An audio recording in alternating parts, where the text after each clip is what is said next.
Bag ఉందని చెప్పొచ్చు.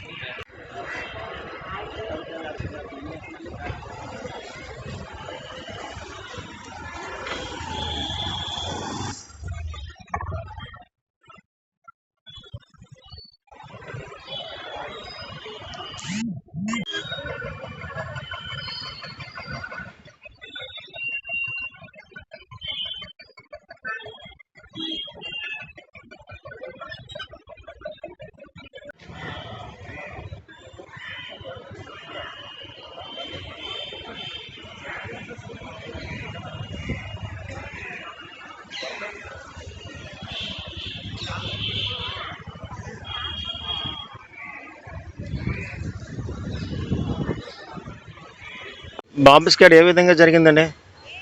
ఉదయం సుమారు 11-12 మధ్యలో బాంబు స్క్వాడ్ అంతా కోర్టుకు వచ్చి కోర్టులో ఉన్న అన్ని పరిసరాలు కూడా క్షుణ్ణంగా పరిశీలించారు. స్క్వాడ్ అంతా వచ్చి సుమారుగా 6 వచ్చారు. అట్లాగే వాళ్ళకి మెసేజ్ ఒకటి కమిషనర్ గారికి మెసేజ్ వచ్చిందంట, ఆల్ ఓవర్ ఇండియా కోర్టులోని బాంబు పెట్టారని చెప్పేసి వాళ్ళకి మెసేజ్ వచ్చిందంట. వెంటనే కమిషనర్ గారు ఇక్కడికి బాంబు స్క్వాడ్ని పంపించారు కోర్టు, జిల్లా కోర్టుకి. అయితే వాళ్ళు టీం అంతా కూడా వచ్చి వాళ్ళ విత్ ఇన్స్ట్రుమెంట్స్ అన్నీ కూడా వచ్చి క్షుణ్ణంగా రూమ్ కూడా చెక్ చేశారు. అట్లాగే అనుమానాస్పదంగా కనిపించిన బ్యాగులు కానీ లేకపోతే పేపర్స్ కట్టేసిన పేపర్స్ కానీ అన్నీ కూడా క్షుణ్ణంగా పరిశీలించి ఏ విధమైన ఇక్కడ బాంబు లేదని చెప్పి నిర్ధారణ చేసిన తర్వాత ఆ రిపోర్ట్ ఇచ్చి వాళ్ళు వెళ్ళిపోవడం జరిగింది.